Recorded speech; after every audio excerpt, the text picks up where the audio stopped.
Hi viewers, welcome to ask talks. నా పేరు శ్రీకాంత్ కొండపల్లి. ఈరోజు మనం మాట్లాడుకునే అంశం ప్రతి సమాధానానికి సరైన ప్రశ్న అవసరం. సో ఈ విషయం చర్చించడానికి మనం అతి ముఖ్యమైన విషయాలు ఏంటో చూద్దాం. ఫ్రెండ్స్, ఏ వ్యక్తి నాలెడ్జ్ సంపాదించినా the chief reason is there power of questions. ప్రశ్నే జ్ఞానానికి మూలం.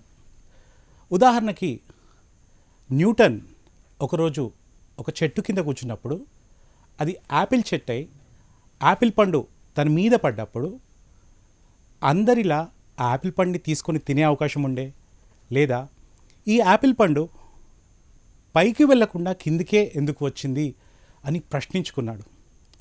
ఆ ప్రశ్నతో ప్రయాణమే భూమి ఆకర్షణ శక్తిని తెలిపింది. ఇలా ఏ వ్యక్తిని చూసినా, ముఖ్యంగా ఐన్స్టీన్ని చూస్తే అతను అంటాడు, నా జీవితం మొత్తం ఒక సమస్య మీద ఆధారపడ్డప్పుడు ఆ సమస్యని పరిష్కరించడానికి నా దగ్గర ఒక 1 అవర్ టైం ఉంటే అందులో మొదటి 55 నిమిషాలు నేను సరి అయిన ప్రశ్నని ఎంచుకోవడానికే కేటాయిస్తాను అని అన్నాడు. ఎందుకంటే సరైన ప్రశ్న అర్థమవుతే మిగిలిన 5 నిమిషాల్లో పరిష్కారం వస్తుంది అని ఐన్స్టీన్ అంటాడు.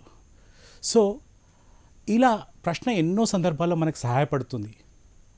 అది సరి అయిన ప్రశ్న అని మాత్రమే మనం పరీక్షించుకోవాలి. ఒకరోజు నా పాత మిత్రుడు మధ్యలో కలిశాడు. అతను మాట్లాడుతూ చాలా డిప్రెసివ్ మూడ్లో అనిపించాడు. అతను చెప్పాడు, ఇప్పటికే దాదాపు ఒక 6 ఇంటర్వ్యూలు అటెండ్ అయ్యాను.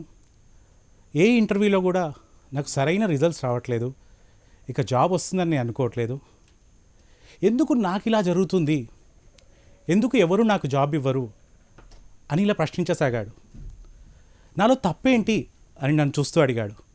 అప్పుడు నేను అనుకున్నాను నా మనసులో, నీ తప్పేం లేదు బ్రదర్, ఆ ప్రశ్నలోనే తప్పు ఉంది. ఇలాంటి ప్రశ్నలు మనం అడుక్కున్నా, ఎదురువాళ్ళని అడిగినా దానికి వచ్చే సమాధానాలు సరి అయిన సమాధానాలు కాదు. కాబట్టి ఆ ప్రశ్నల్లో మార్పు చాలా ముఖ్యం. మన బ్రెయిన్ ఒక సూపర్ కంప్యూటర్ లాంటిది. మనం ఏ ప్రశ్న అడిగితే దానికి ఉపయోగపడే, దానికి మ్యాచ్ అయ్యే ఆన్సర్స్ ఇస్తుంది. ఫర్ ఎగ్జాంపుల్, గూగుల్ సర్చ్లో మీరు ఒక కీవర్డ్తో సెర్చ్ చేశారనుకోండి, ఆ కీవర్డ్ రిలేటెడ్ ఆన్సర్సే వస్తాయి. అలాగే నాకు ఎందుకు జాబ్ రాదు, నాలో తప్పేంటి అనే వ్యక్తి అడగగానే ఆటోమేటిక్గా అతని మైండ్లో నుంచి నీకెందుకు జాబ్ రాదంటే ఏజ్ అయిపోయింది, నీకెందుకు జాబ్ రాదంటే నువ్వు ఎడ్యుకేషన్లో వీక్, నువ్వెందుకు జాబ్ రాదంటే నువ్వు లాస్ట్ పర్ఫార్మెన్స్ బాగాలేదు, ఇలాంటి ఆన్సర్సే మన ఓన్ బ్రెయిన్ ఇస్తుంది. దాని బదులు మన ప్రశ్నని కొంచెం మార్చుకుంటే ఆటోమేటిక్గా ఆన్సర్స్ మారిపోతాయి. అప్పుడు ఆ మిత్రునితో అన్నాను, so let's ask a different question. నువ్వేం చేస్తే జాబ్ వస్తుందని నువ్వు అనుకుంటున్నావు అని అడిగాను. అప్పుడు ఆటోమేటిక్గా అతని థాట్ ప్రాసెస్ మారింది. ఆ తర్వాత అడిగాను, నువ్వు ఎలా ఇంటర్వ్యూలో బిహేవ్ చేస్తే ఆ ఎంప్లాయర్కి నీ మీద నమ్మకం వస్తుంది అని అడిగాను. ఆ ప్రశ్నతో అతని స్టేట్ ఆఫ్ మైండ్ కొద్దిగా మారడం స్టార్ట్ అయింది. సో ఇలా ప్రశ్నలు అతి ముఖ్యమైన లాభాన్ని మనకిస్తాయి. ఏంటి ఆ లాభం అంటే, మన మైండ్ యొక్క ఫోకస్ని షిఫ్ట్ చేస్తాయి. చాలా సందర్భాల్లో మనం డల్గా ఉన్నప్పుడు, కొంచెం డిప్రెస్గా ఉన్నప్పుడు మనని అడిగే ప్రశ్నలు లేదా ఇతరులను అడిగే ప్రశ్నలు చాలా డిసెంపవరింగ్గా ఉంటాయి. దానివల్ల ఏమీ ఉపయోగం ఉండదు. ఉదాహరణకి, ఒక వ్యక్తి ఫైనాన్షియల్ ప్రాబ్లమ్స్తో ఉన్నాడు అనుకోండి. ఎందుకు నాకు ఎప్పుడు డబ్బు సమస్యలు వస్తాయి అని తను అడిగినా ఆటోమేటిక్గా తన బ్రెయిన్ ఏం చెప్తుందంటే, నువ్వెప్పుడు డబ్బులు సేవ్ చేయవు, నువ్వెప్పుడు దుబారా చేసుకుంటావు, ఎప్పుడు మీ ఫ్యామిలీలో ఎవరు రీచ్ కాలేదు, ఇలాంటి ఆన్సర్స్ వస్తాయి. అదే ఆ వ్యక్తి ప్రశ్నని మార్చి, నేను నా డబ్బుల్లో కొంత భాగం ఎలా సేవ్ చేసుకోగలను అని ప్రశ్నించుకోవడానికి అనుకోండి, అతని యొక్క సూపర్ కంప్యూటర్ కొన్ని డిఫరెంట్ ఆన్సర్స్ ఇస్తుంది. అలాగే నా సేవింగ్స్ని ఎక్కడ ఇన్వెస్ట్ చేస్తే నాకు మంచి రిటర్న్స్ ఉంటాయి అని ప్రశ్నించాడు అనుకోండి, అతని పెట్టుబడులు కూడా చాలా ఉపయోగకరంగా మారతాయి. సో ఫ్రెండ్స్, మన డైలీ కన్వర్జేషన్స్లో ఎలాంటి ప్రశ్నలు అడుగుతున్నాము అనేది చాలా ముఖ్యము. Because there is a saying, మనం ఒక ప్రశ్న అడగకుంటే చాలా నష్టపోతామట. ఒకవేళ ప్రశ్న అడిగితే మిగిలిన వాళ్ళు ఒక 5 నిమిషాలు మనని ఫూల్ అనుకోవచ్చు. కానీ ప్రశ్నే అడగకుంటే జీవితాంతం ఫుల్గా ఉండిపోయే అవకాశం ఉంది. కాబట్టి ప్రశ్న అడగడం అనేది చాలా ముఖ్యం. It shows your intelligence. చాలామందికి నాలెడ్జ్ ఉంటుంది, they are ready to give any answers. మీ దగ్గర బాగా ఆన్సర్స్ ఉన్నాయి అంటే యు ఆర్ నాలెడ్జబుల్ పర్సన్ అని అర్థం. కానీ మీ దగ్గర రైట్ అండ్ ఎంపవరింగ్ క్వశ్చన్స్ ఉన్నాయంటే యు ఆర్ వైస్ పర్సన్ అని అర్థం. సో చాలాసార్లు జీవితంలో ఎన్నో సమస్యలకి మనం ఎలాంటి ప్రశ్నలతో పరిష్కారాన్ని వెతుకుతున్నామని చాలా ఇంపార్టెంట్. ఉదాహరణకి మీరు అడగొచ్చు, ఎలాంటి ప్రశ్నలు అయితే బాగుంటుంది అని. ఆ ప్రశ్న అడిగిన తర్వాత మీలో ఎలాంటి ఫీలింగ్స్ వస్తున్నాయి, ఆ ప్రశ్న తర్వాత మీరు యాక్షన్ ఓరియంటెడ్గా మారుతున్నారా లేదా ఒక బ్లాక్ లాగా మారుతున్నారా అనేది చాలా ముఖ్యం. సో ఫస్ట్ ఒక 4 స్టెప్స్లో మనం దీన్ని అర్థం చేసుకోవచ్చు. ద ఫస్ట్ స్టెప్, మీరు ప్రశాంతంగా కూర్చొని ఆలోచించండి. రోజువారీ జీవితంలో మీరు ఎలాంటి ప్రశ్నలు మిమ్మల్ని ప్రశ్నించుకుంటున్నారు లేదా ఇతరులను ప్రశ్నిస్తున్నారు అని ఒకసారి ఆలోచిస్తే కొన్ని క్వశ్చన్స్ రిపీటెడ్గా మీరు మిమ్మల్ని వేసుకుంటూ ఉండొచ్చు. కొన్ని అతి సాధారణమైన ప్రశ్నలు కూడా ఉంటాయి. ఉదాహరణకి ఇవాళ ఆఫీస్కి ఏ డ్రెస్ వేసుకొని వెళ్ళాలి అని, లేదా ఏ రూట్లో వెళ్ళాలి అని, లేదా బ్రేక్ఫాస్ట్లో ఎలాంటి టిఫిన్ చేయాలి అని. ఇవి అతి సామాన్యమైనవి. ఇవి మన పూర్తి జీవితాన్ని మార్చకపోవచ్చు.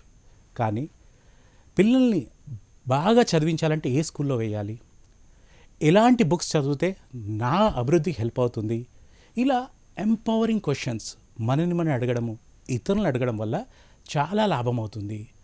So first we have to become aware what sort of questions we are asking our self and others. First step తర్వాత రెండోది ఏంటి అంటే, ఏ ప్రశ్నలు అయితే మనం అడుగుతున్నామని మనకు అవేర్నెస్ వచ్చిందో అవి ఎంపవరింగ్ క్వశ్చన్సా డిసెంపవరింగ్ క్వశ్చన్సా అని క్లారిటీ తెచ్చుకోవాల్సి ఉంటుంది. ఒక 2-3 రోజులు మీరు అవేర్నెస్ తోటి అబ్జర్వ్ చేయండి. మీరు ఎలాంటి ప్రశ్నలు అడుగుతున్నారు, ఎదుటి వ్యక్తి ఎలాంటి ప్రశ్న అడుగుతున్నాడో మీకు అర్థమైపోతుంది. ఆ తర్వాత ఎంపవరింగా డిసెంపవరింగా సెకండ్ స్టెప్లో తెలిసిపోతుంది. ఆ తర్వాత అత్యంత ముఖ్యమైన థర్డ్ స్టెప్, మీరు అనుకున్న లక్ష్యాలు అచీవ్ చేయాలంటే ఎలాంటి ప్రశ్నలు డిజైన్ చేసుకుంటే బాగుంటుంది, ఎలాంటి ప్రశ్నలు మీకు ఉపయోగపడతాయి, ఒక దారి చూపెడతాయి, ఒక సమస్యకి పరిష్కారం వైపు చూపెడతాయి అనేది మీకు అర్థమవుతుంది. సో ఇతరుల హెల్ప్ తీసుకోవచ్చు, or you can have question mentors who will help you. And fourth and the most important, you have to practice regularly because people say practice makes man perfect. ఎప్పుడైతే ఈ ప్రశ్నల్ని కాన్షియస్గా మిమ్మల్ని మీరు వేసుకుంటుంటారో ఇమ్మీడియట్గా ఆన్సర్ రాకపోవచ్చు, కానీ మీ సబ్ కాన్షియస్ ఎప్పుడో నార్మల్ టైంలో సడన్గా ఒక ఆన్సర్గా రావచ్చు. ఇది చాలామందికి సైంటిస్టులకు జరిగింది. If you look at scientist also, they don't have all the answers but they are very good at designing the questions. ఆ క్వశ్చన్తో ఎక్కువ కాలం ప్రయాణించడం ద్వారా వాళ్ళకి కొన్ని సరియైన సమాధానాలు వాళ్ళ ముందు రాబడుతాయి, లేదా సరియైన సమాధానాలు తమని తాము వెల్లడించుకుంటాయి. కాబట్టి ప్రశ్న యొక్క క్వాలిటీ చాలా ఇంపార్టెంట్. సో స్పిరిచువాలిటీని చూసిన హూ ఆమ్ ఐ అనే ప్రశ్న చాలామందిని ఆధ్యాత్మికం వైపు తీసుకువెళ్ళింది. అలాగే రీసెంట్గా హిట్ అయిన ఒక మూవీ బాహుబలి పార్ట్ 1 చూసినా కూడా పార్ట్ 1 నుంచి పార్ట్ 2 వరకు అందరి ఇంట్రెస్ట్ని హోల్డ్ చేసిన ఒకే ఒక ప్రశ్న మీ అందరికీ తెలిసే ఉంటుంది, కట్టప్ప బాహుబలిని ఎందుకు చంపాడు అని. జస్ట్ ఒక క్వశ్చన్, క్యూరియాసిటీతో డిజైన్ చేసిన ఒక్క క్వశ్చన్ సెకండ్ మూవీని బ్లాక్ బస్టర్ చేసింది. సో మనల్ని మనం ఎలాంటి ప్రశ్నలు అడుగుతున్నాము, ఎలాంటి సందర్భంలో అడుగుతున్నాము, ఆ ప్రశ్న ఎంత ఎంపవర్ చేస్తుంది మనని అనేది చాలా ఇంపార్టెంట్. ముఖ్యంగా స్కూల్లో స్టూడెంట్గా ఉన్నప్పుడు మనము కొన్ని ప్రశ్నలు అడుగుతూ ఉంటాము. ఆ ప్రశ్న కొంచెం క్యూరియాసిటీగా ఉండొచ్చు లేదా సిల్లీగా ఉండొచ్చు. అలాంటప్పుడు ఎవరైనా మనల్ని కొంచెం హేళన చేయగానే మెల్లిగా ఆ ప్రశ్నలు అడగడం తగ్గించేస్తాము. ఆన్సర్స్ తెలిసిన వ్యక్తే గొప్పవాడు అనుకుంటాము. But if you look at the great entrepreneurs, Steve Job or Dell computers founder, ఇలా ఎవరిని చూసినా కూడా they are very interested in empowering questions. వాళ్ళ ప్రతి కన్వర్జేషన్లో చాలా ఇంట్రెస్టింగ్ క్వశ్చన్స్ ఉంటాయి. Even if you look at great counsellors or coaches, వాళ్ళందరూ చాలా అద్భుతంగా వాడుతున్నారు ఈ ప్రశ్నల యొక్క పరంపరని.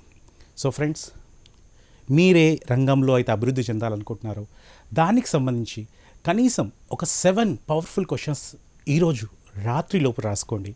ఆ 7 క్వశ్చన్స్ని బాగా ప్రాక్టీస్ చేయండి, రిపీటెడ్గా వాడండి. And we don't know when your subconscious will give the magical answers for your challenge. And there is no charge for this. ఏ ఆన్లైన్ ఛార్జ్ చేయాల్సిన పని లేదు. మీ ఇంటర్నల్ గూగుల్లా పనిచేసి ఈ ప్రశ్న అద్భుతమైన పరిష్కారాలు మీకు చూపెడుతుంది. So wish you all the best.